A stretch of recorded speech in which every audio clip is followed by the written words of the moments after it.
In 1223, Mongol generals captured Russian princes after a battle, laid them on the ground, built a wooden platform on top of them, and then ate dinner on it, while the men underneath were still alive, still screaming.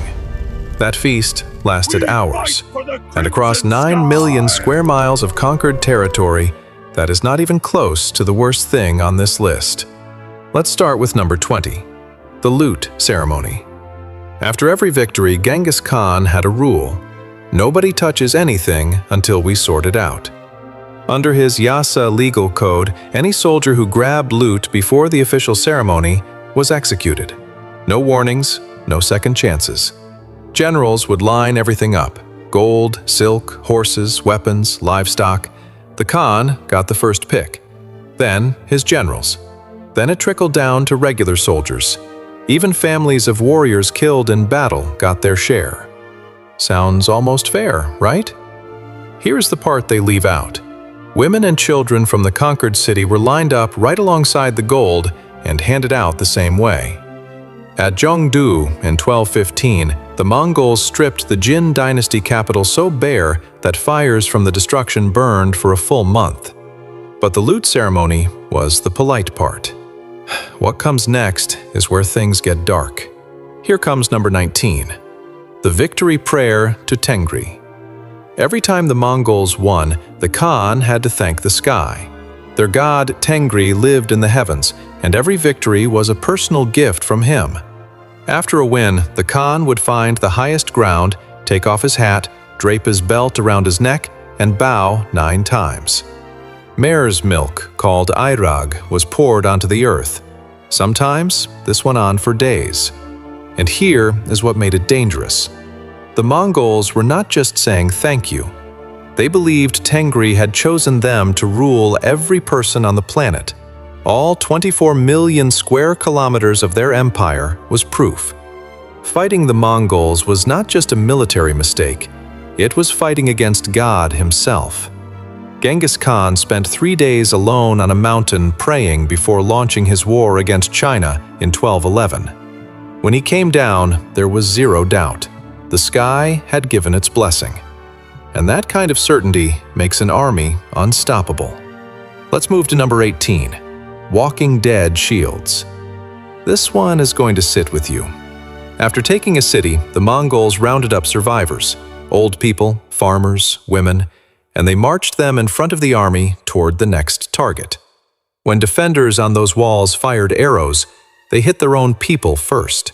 The Mongols used this constantly against the Khwarezmian Empire from 1219 to 1221.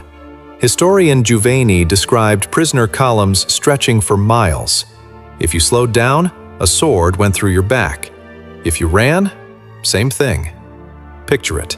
You survived a massacre. Your city is ash behind you. And now, you are a walking shield for the army that destroyed everything you had. Your only prayer is that the next city surrenders before the arrows start flying. But the Mongols had a plan for cities that did not surrender too. Next one is number 17, the kill quota. After taking a city, Mongol commanders did not just let chaos break loose. They handed out assignments. Each warrior was given a specific number of people to execute. At Urgench in 1221, every soldier in an army of roughly 20,000 was ordered to kill 24 civilians. Grab a calculator real quick. That is close to 480,000 people executed after the battle was already won. The bodies were counted. The numbers were reported back to the generals. Soldiers who did not hit their quota faced punishment. This was not rage. This was not chaos. This was an organized system of elimination designed to make sure a rebellion could never take root in that city again. And the coldest part? Once the quota was met, the commanders packed up and moved on. Next city, same system. But that system, it was nothing compared to what they did when they got personal about it. And entry number 16 is proof of that. Let's talk about number 16, molten silver in the eyes. In 1218, Genghis Khan sent a trade caravan of 450 merchants to the Khwarezmian Empire. The governor of Otrar, a man named Inalchuk, murdered every single one of them and stole their goods. When the Khan sent an envoy to demand justice, Inalchuk killed him too. For the Mongols, killing an ambassador was the worst crime in the world. It broke what they called the Great Principle, the idea that a man's word is sacred. So when the Mongols finally took Otrar in 1220, they saved Inalchuk for last. According to Persian sources, they held him down and poured molten silver into his eyes and ears. The message traveled faster than any army could. Kill our messengers, and we will make your death something people whisper about 800 years from now. 800 years later, here we are, still whispering about it. Let's move to number 15, the carpet crush. The Mongols had a spiritual rule. Noble blood must never touch the ground. Spilling it would anger the spirits and curse the entire empire. So when they captured kings, they got creative.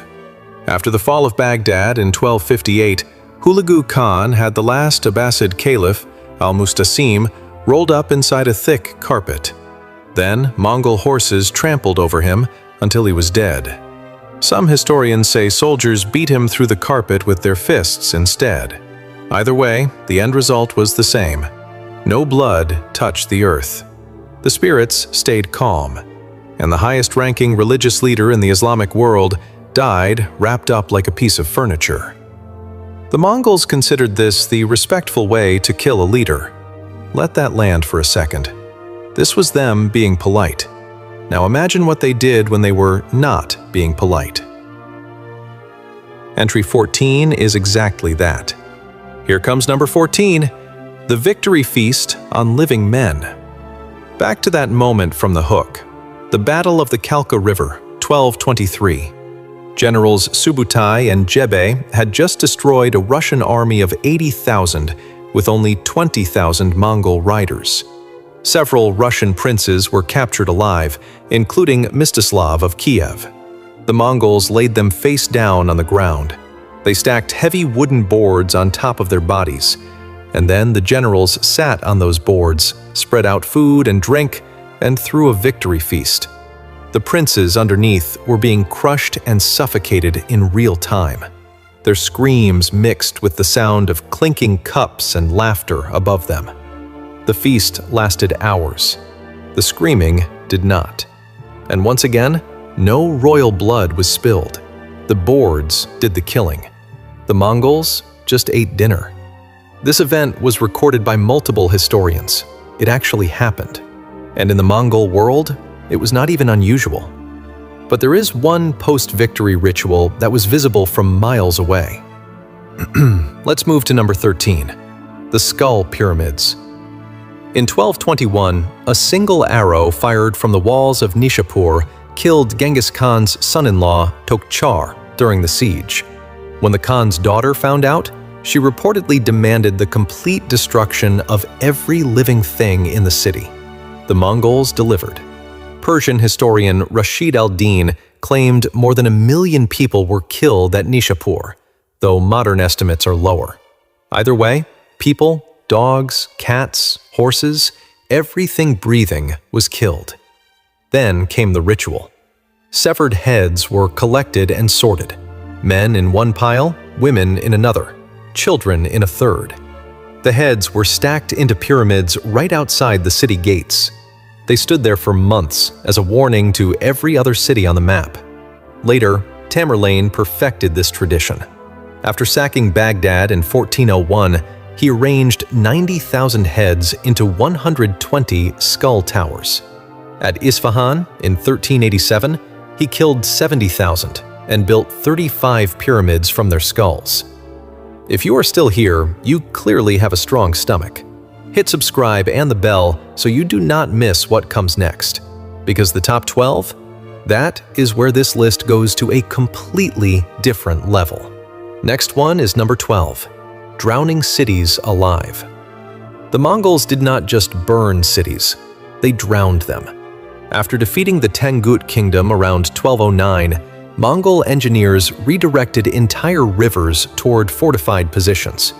But the real nightmare came after Baghdad fell in 1258. The Mongols destroyed the ancient irrigation systems that had kept Mesopotamia green for thousands of years. Canals were wrecked.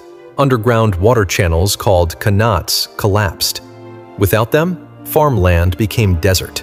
Survivors of the massacre now faced years of famine.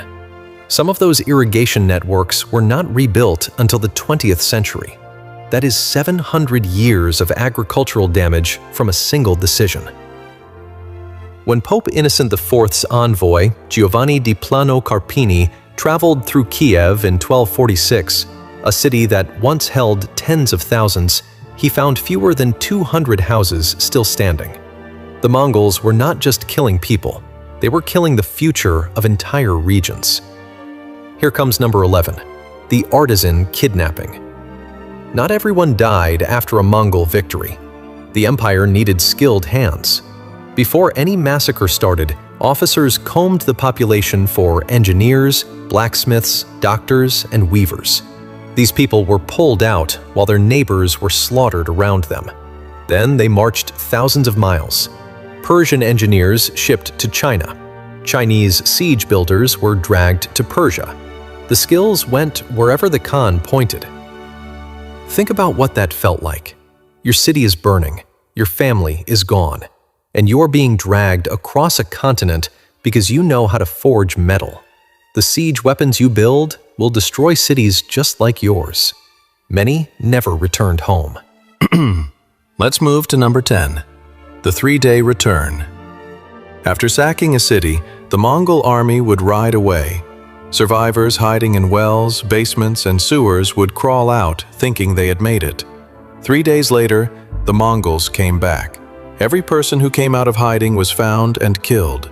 At Merv in 1221, historian Rashid al-Din recorded that more than 700,000 people were killed during the initial assault. The 3-day return caught thousands more. This was a designed system. The Mongols understood human behavior better than any army of that era. They knew people would hide, they knew they would come out, and they planned for it. There was no outsmarting this army. Next one is number 9, sewing a person shut. When the Mongols needed someone dead but could not spill their blood, they turned to one of the most disturbing methods ever recorded. Fatima was a high-ranking advisor to Toregane Khatun, the woman who ruled the Mongol Empire after Ogedei Khan died. When Toregane's own son turned against her, Fatima became the target. After days of interrogation, beatings, and burning, they sewed every opening in Fatima's body completely shut. Then they wrapped her in layers of felt to make sure no fluids could escape, and then they threw her, still alive, into a river. The logic behind this? By sealing the body, no blood would touch the water or the earth. The spirits would not be disturbed. The victim just disappeared. No trace, no pollution, no cosmic consequences. The cruelty was not the point. The cruelty was the method, and the point was spiritual cleanliness. Let's move to number 8, the human sorting line. After every conquest, the surviving population went through what can only be described as a sorting ceremony. Strong men became forced laborers. Young women were distributed among warriors and commanders. Children were sometimes taken from their parents and adopted into Mongol families, raised to forget they were ever anything else. The kingdom of Goryeo, which is modern-day Korea, was forced to hand over 10,000 otter skins, 20,000 horses, 10,000 bolts of silk, and thousands of children and artisans as slaves with every tribute collection. This was not a one-time demand. This happened over and over for decades. Captured enemy soldiers got the worst deal. They marched at the front of the next battle, forced to fight their own people. Refuse? Dead. Fight? You help conquer your neighbors. Next one is number 7, the River of Ink. After Hulagu Khan's forces took Baghdad in 1258, killing between 200,000 and 800,000 people in a 7-day rampage, they did something that historians still mourn. They threw the entire contents of the House of Wisdom into the Tigris River. This was one of the greatest libraries the world has ever known. Manuscripts on mathematics, astronomy, medicine, philosophy, and literature. works from Greek, Persian, Indian, and Arab scholars that existed nowhere else on Earth. Hundreds of years of accumulated human knowledge. Eyewitnesses said the river ran black with ink for days. All of it was gone, forever. If you burn a city, people can rebuild it. If you destroy their knowledge, you erase who they were. Baghdad had been the intellectual capital of the world. After 1258, it was in ruins and ashes, and the Mongols did not stop at books. The next entry proves they understood how to destroy bonds between their own people too. Here comes number 6, the blood oath ceremony. After a major victory, Mongol commanders renewed their blood oaths. Officers gathered and poured fermented mare's milk called kumis onto the earth while swearing allegiance. But in the deeper version, warriors sliced open their palms, mixed blood with the milk, and drank it together. This was the Anda ceremony, the blood brotherhood pact. Genghis Khan himself had performed it with his childhood friend Jamuka years before they became enemies.